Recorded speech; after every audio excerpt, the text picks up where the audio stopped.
Assalamu alaikum students. Today we are going to discuss the summary of Heart of Darkness written by Joseph Conrad.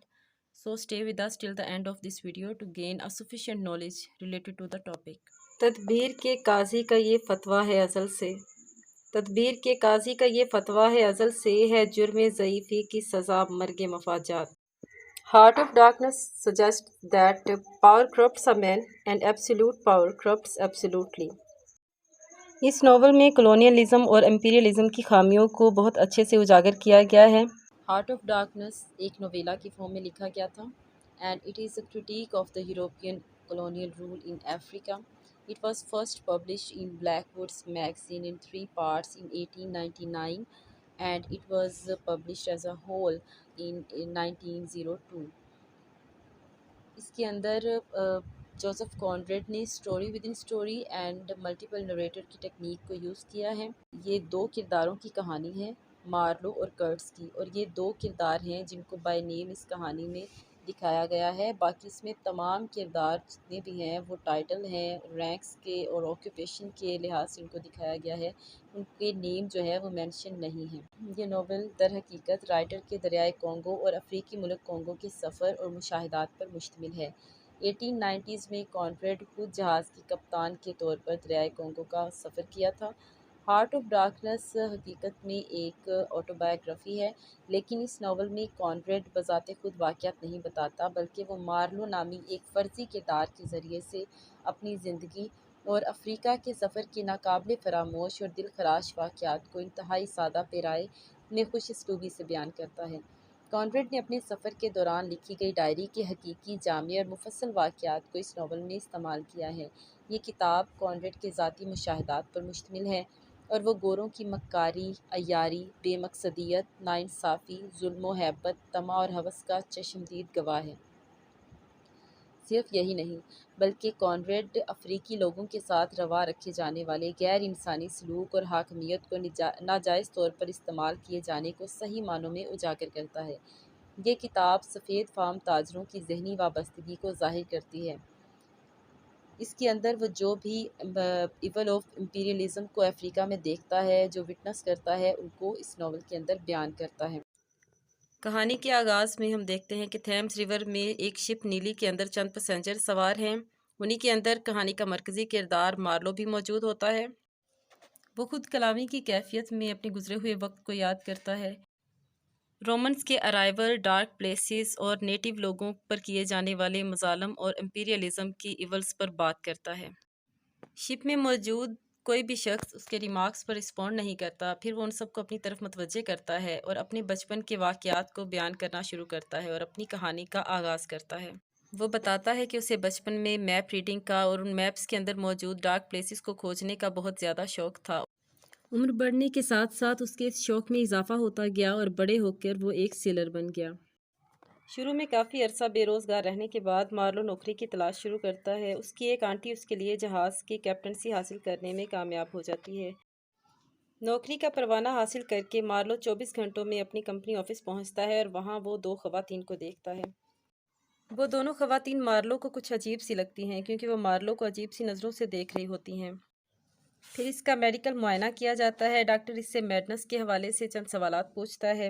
Medical میں پاس ہونے کے بعد روانگی سے پہلے وہ اپنی آنٹی سے الوداعی ملاقات کرتا ہے جو اسے نصیحتیں کرتی ہے اور اکثر خط لکھنے کا کہتی ہے. مارلو ایک فرانسیسی جہاز پر پہنچتا ہے اور 30 دن کے سفر کے بعد وہ ایک بڑے دریا کے دہانے پر پہنچتا ہے. چند دن مزید سفر کر کے وہ ڈھلانی چٹان پر واقع آؤٹر اسٹیشن پر پہنچتا ہے. کمپنی کے آؤٹر اسٹیشن پر پہنچ کر وہ دیکھتا ہے کہ وہاں ایک ریلوے ٹریک الٹا ہوا ہے اور اسے ایسا معلوم ہوتا ہے اسے دیکھ کر جیسے ہی کسی مردہ جانور کی لاش ہے. اور اس کے علاوہ وہاں پر بہت زیادہ کچرا اور ہر طرف پیسز آف ڈیکینگ مشینری اسے نظر آتے ہیں. اسے وہاں کچھ کالے مقامی باشندے سروں پر مٹی کی ٹوکریاں اٹھائے ہوئے ملتے ہیں جو کہ ایک زنجیر میں چین میں بندھے ہوتے ہیں اور ان کے ساتھ غلاموں جیسا سلوک روا رکھا گیا تھا. اور ایک گورا آدمی رائفل اٹھائے ان کو بھیڑ بکریوں کی طرح ہانک رہا تھا. ان سے بہت زیادہ اوور ورک کروایا جا رہا تھا اور ان کے ساتھ بہت ہی ایل ٹریٹمنٹ کیا جا رہا تھا. مارلو اس کے بعد پہاڑی سے نیچے اترتا ہے اور کافی مقدار میں ٹوٹے ہوئے پائپ دیکھتا ہے اور وہاں کچھ بندھے ہوئے کالے مقامی باشندوں کو بھوک سے مرتا ہوا دیکھتا ہے. ان میں سے ایک نوجوان کو مارلو اپنا بسکٹ بھی آفر کرتا ہے. مارلو انتہائی صاف ستھرے کپڑے پہنے ہوئے کمپنی کے چیف اکاؤنٹنٹ سے بھی ملتا ہے.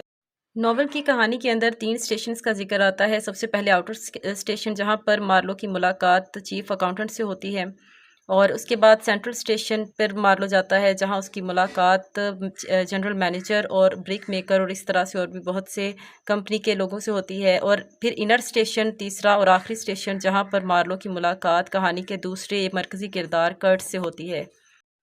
چیف اکاؤنٹنٹ بہت ویل ڈریسڈ اور فیشنیبل اور صاف ستھرے لباس میں ملبوس ہوتا ہے، اور وہ بہت ایلیگنٹ لگ رہا ہوتا ہے، اور اسی وجہ سے مارلو اس کی رسپیکٹ کرتا ہے کیونکہ وہ اسے بہت امیزنگ اور میریکل لگتا ہے۔ اور اس نے چیف اکاؤنٹنٹ نے وہاں کی نیٹو عورت کو اپنی وارڈروب سیٹ کرنے کے لیے بھی بالکل جو ہے وہ ریڈی کیا ہوا ہوتا ہے۔ یہاں اگر دیکھا جائے تو چیف اکاؤنٹنٹ کا لباس، اس کی نفاست، اس کا حلیہ بالکل بھی اس کے ارد گرد کے ماحول سے میچ نہیں کرتا۔ جو کہ بہت ویل ڈریس ہوتا ہے اور فیشنیبل لگ رہا ہوتا ہے، اور وہ بالکل کنٹراسٹ ہوتا ہے اپنے ارد گرد کے، اپنی سراؤنڈنگس کے ماحول سے۔ اور کرٹس کے بارے میں وہ اس سے بات کرتا ہے اور اس کو بتاتا ہے کہ کرٹس جو ہے وہ ایک بہت ہی ٹیلنٹڈ آدمی ہے۔ پھر وہ مارلو کو کہتا ہے کہ وہ کرٹس کو یہاں کے بارے میں، آؤٹر اسٹیشن کے بارے میں ایک سیٹسفیکٹری رپورٹ دے، اور وہاں پر مارلو جو ہے ایک بیمار شخص کو دیکھتا ہے جو کہ بہت آہ و بکا کر رہا ہوتا ہے، اور اس کی وجہ سے چیف اکاؤنٹنٹ بہت اریٹیٹ ہوتا ہے، اور اس کو کوئی فکر نہیں ہوتی کہ آدمی تکلیف میں ہے یا مر رہا ہے۔ وہ بالکل اس کی جو ہے وہ فکر نہیں کرتا، بلکہ وہ کہتا ہے کہ یہ لوگ اسی قابل ہیں، ان کے ساتھ یہی سب کچھ ہونا چاہیے، ان کو مر جانا چاہیے، اور وہ اس قدر ان سے نفرت کرتا ہے۔ اگلے دن مارلو آؤٹر اسٹیشن کو چھوڑ دیتا ہے، اور 15 دن بعد وہ بڑے دریا پر جو ہے وہ پہنچتا ہے۔ مارلو سینٹرل اسٹیشن پر پہنچ جاتا ہے، اور وہاں ایک آدمی مارلو کو بتاتا ہے کہ اس کا جہاز اسٹیمر پانی میں ڈوب چکا ہے، جس کے متعلق مارلو کو حکم دیا جاتا ہے کہ وہ اسے پانی کی تہہ سے نکالے اور مرمت کر کے استعمال کے قابل بنائے۔ مارلو کام شروع کر دیتا ہے، اور اس دوران عجیب و غریب واقعات ہوتے ہیں۔ وہاں مارلو کی ملاقات جنرل مینیجر سے ہوتی ہے جو کہ ایک اسٹیلتھی اسمائل والا شخص ہوتا ہے، جو حکم تو مانتا ہے لیکن اس کی موجودگی مارلو کو غیر آرام دہ کر دیتی ہے۔ مارلو 2 آدمیوں کو باتیں کرتے ہوئے سنتا ہے کہ ہمیں اس بدقسمت حادثے سے فائدہ اٹھانا چاہیے۔ یہ 2 آدمی کمپنی کا مینیجر اور ایک بریک میکر ہوتے ہیں۔ بریک میکر کو اینٹیں بنانے کا کام دیا گیا ہوتا ہے لیکن اسٹیشن پر ایک بھی اینٹ نہیں بنی ہوتی۔ سینٹرل اسٹیشن پر ہر شخص کرپشن اور سازش میں مصروف نظر آتا ہے۔ مارلو ان کی باتوں سے اخذ کرتا ہے کہ وہ کرٹ سے اور اس کے ایک ساتھی سے، کوئی رشین ٹریڈر سے نفرت کرتے ہیں، اور وہ چاہتے ہیں کہ ان دونوں کو جو ہے وہ ہینگ کر دیا جائے۔ کرٹس کے نام اور آئیوری کی وسپرنگ جو ہے وہ بار بار اس کے کانوں میں پڑتی ہے، جس کی وجہ سے اس کو بہت زیادہ اشتیاق ہوتا ہے، شوق ہو جاتا ہے کرٹ سے ملنے کا، کہ وہ کیسا انسان ہے، وہ اس کو دیکھنا اور اس سے ملنا چاہتا ہے، اور اس شوق میں وہ چند دن بعد مارلو اپنے جہاز کے ساتھ انر اسٹیشن کی طرف روانہ ہو جاتا ہے، اور اس کے ساتھ چند لوگ اور مینیجر ہوتے ہیں، ان لوگوں میں چند ایجنٹس ہوتے ہیں، اور کریو آف کینیبل یعنی نیٹو لوگ جو ہے وہ ان کے ساتھ موجود ہوتے ہیں۔ مارلو انر اسٹیشن کے چیف مسٹر کرٹس سے ملنے کی خواہش رکھتا ہے۔ مارلو ابھی مسٹر کرٹس کے اسٹیشن سے دور ہوتا ہے اور آگے بڑھنا چاہتا ہے، لیکن مینیجر اسے اگلی صبح تک انتظار کرنے کا کہتا ہے، اور اگلی صبح دھند کے باوجود وہ روانہ ہو جاتے ہیں، اور اس دھند میں ایک عجیب سی کیفیت مارلو کو نظر آتی ہے۔ اس کو انسان جو ہے وہ دیو ہیکل نظر آتے ہیں، مونسٹر نظر آتے ہیں، اور سٹلنس اور سائلنس جو ہے وہ الائیو اس کو محسوس ہوتی ہے۔ پھر دھند چھٹ جاتی ہے، اور تقریباً 1.5 میل کی مسافت طے کرتے ہی ان پر وہاں کے نیٹو لوگ جو ہے وہ تیروں کی بارش شروع کر دیتے ہیں درختوں کی اوٹ سے، اور جس کی وجہ سے ان کا ایک ساتھی مارا جاتا ہے، اور اس کے خون سے مارلو کے جوتے بھر جاتے ہیں۔ مارلو جہاز سے اسٹیمر سے ایک زوردار سیٹی کی آواز پیدا کرتا ہے، جس سے تمام حملہ آور جو ہے وہ بھاگ جاتے ہیں۔ پھر مارلو انر اسٹیشن پر پہنچتا ہے، وہاں اس کی ملاقات ایک ہاف کریزڈ رشین ٹریڈر سے ہوتی ہے، جو کہ مسٹر کرٹس کے بارے میں بتاتا ہے کہ مسٹر کرٹس ایک بہت ہی عظیم انسان ہے، اور وہ وہاں کے لوگوں کا دیوتا بن چکا ہے، اور وہ ایک ڈیمی گاڈ بن چکا ہے، اور اس کی باتوں سے مارلو اخذ کرتا ہے کہ مسٹر کرٹس کو یہاں کے لوگ اپنا جو ہے وہ خدا مانتے ہیں، اور وہ ڈیول آف دا لینڈ بن چکا ہے، اور رشین ٹریڈر اس کا ایک بہت بڑا ایڈمائرر نظر آتا ہے، جو کہ اس کو کہتا ہے کہ مسٹر کرٹس ایک بہت عظیم آدمی ہے جس نے ہمارے مائنڈ کو براڈ کر دیا ہے، براڈ مائنڈڈ ہمیں بنا دیا ہے، اور یہاں کے لوگ جو ہے وہ نہیں چاہتے کہ مسٹر کرٹس یہاں سے جائے، اس لیے یہ جو حملہ کیا تھا یہ نیٹو لوگوں نے ان کی اسٹیمر پر اس لیے کیا تھا تاکہ یہ مارلو لوگ جو ہیں وہ ڈر کر بھاگ جائیں اور مسٹر کرٹس کو اپنے ساتھ لے کر نہ جائیں۔ اور بعد میں پتہ چلتا ہے کہ مسٹر کرٹس نے خود ہی یہ حملہ ان کے اوپر کروایا تھا، کیونکہ وہ بذات خود بھی جو ہے وہ اس جگہ کو چھوڑنا نہیں چاہتا۔ وہ جو ایک اس کو پاور ملی ہوئی ہے، وہ اس پاور کو انجوائے کر رہا ہوتا ہے اور وہ وہاں سے بالکل بھی موو نہیں کرنا چاہتا، نہیں جانا چاہتا۔ مارلو پھر انر اسٹیشن پر اس کی ملاقات مسٹر کرٹ سے بھی ہوتی ہے، جو کہ انگلینڈ سے تعلیم حاصل کر چکا ہے، ایک ویل ایجوکیٹڈ شخص ہے، اور وہ ایک انگلش ماں اور فرینچ باپ کا بیٹا ہے، اور اسے یہاں وحشیوں کے رواج کے بارے میں رپورٹ مرتب کرنے کے لیے بھیجا گیا تھا، لیکن وہ ان میں بہت زیادہ مقبول ہو چکا ہے، ایک ڈیمی گوڈ بن چکا ہے، وہ مقامی باشندوں کا دیوتا بن چکا ہے اور یہ جگہ چھوڑنا نہیں چاہتا۔ اس وقت مسٹر کرٹس بہت زیادہ بیمار پڑ چکا ہوتا ہے اور قریب المرگ ہوتا ہے، اور یہ بیماری اس کی فزیکلی اور ساتھ ساتھ مینٹلی بیماری ہوتی ہے، اور پھر ایک اسٹریچر پر مسٹر کرٹس کو ڈال کر شپ کے اندر جو ہے وہ لاتے ہیں اور شپ روانہ ہو جاتا ہے۔ جب یہ مسٹر کرٹس کو لے کر وہاں سے روانہ ہوتے ہیں تو مارلو دیکھتا ہے کہ کنارے کے ساتھ بہت سے لوگ جمع ہوتے ہیں جو کہ مسٹر کرٹس کے ماننے والے ہوتے ہیں۔ انہی میں ایک خاتون ہوتی ہے جو کہ مسٹر کرٹس کی مسٹرس رہ چکی ہوتی ہے، وہ بھی ان کو بہت حسرت کی نگاہ سے مسٹر کرٹس کی شپ کو دیکھتی ہے۔ اس عورت نے بہت برائٹ میک اپ کیا ہوتا ہے، بہت زیادہ جیولری پہنے ہوئے ہوتی ہے، اور مارلو محسوس کرتا ہے کہ وہاں موجود ہر شخص اس عورت سے خوفزدہ نظر آتا ہے۔